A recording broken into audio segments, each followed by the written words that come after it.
গত ৭০ বছরের মধ্যে সবচেয়ে বড় একক স্বর্ণের মজুদের সন্ধান পেয়েছে চীন। দেশটি জানিয়েছে, দেশের উত্তর পূর্বাঞ্চলে আবিষ্কার হওয়া স্বর্ণের এই একক মজুদটি দেশের ইতিহাসে ১৯৪৯ সালের পর থেকে সবচেয়ে বড়।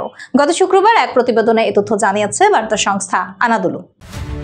এদিন দেশটির প্রাকৃতিক সম্পদ মন্ত্রণালয় জানিয়েছে, উত্তর পূর্ব লিয়াওনিং প্রদেশে অবস্থিত দাদোঙ্গ স্বর্ণ খনিতে মোট ১,৪৪৪.৪৯ টন প্রমাণিত স্বর্ণের মজুদ পাওয়া গেছে। রাষ্ট্রীয় সংবাদ মাধ্যম গ্লোবাল টাইমস জানিয়েছে, খনিটির অর্থনৈতিক সক্ষমতা যাচাইয়ের প্রক্রিয়া শেষ হয়েছে, ফলে এটি উন্নয়ন ও উত্তোলনের জন্য এখন প্রস্তুত। একই সঙ্গে এটিকে অতি বৃহৎ উন্মুক্ত খনি হিসেবেও তালিকাভুক্ত করা হয়েছে।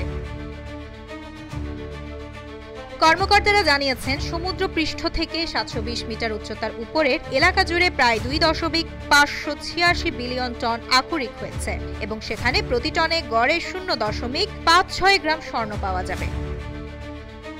গ্লোবাল টাইমসের প্রতিবেদনে আরো বলা হয়েছে, মাত্র ১৫ মাসের দ্রুত অনুসন্ধান প্রক্রিয়ার মাধ্যমে খনিটি অবস্থান শনাক্ত করা গেছে, যা ভবিষ্যতে দ্রুত ও উচ্চমানের খনিজ অনুসন্ধানের আদর্শ মডেল হিসেবে দেখা যেতে পারে।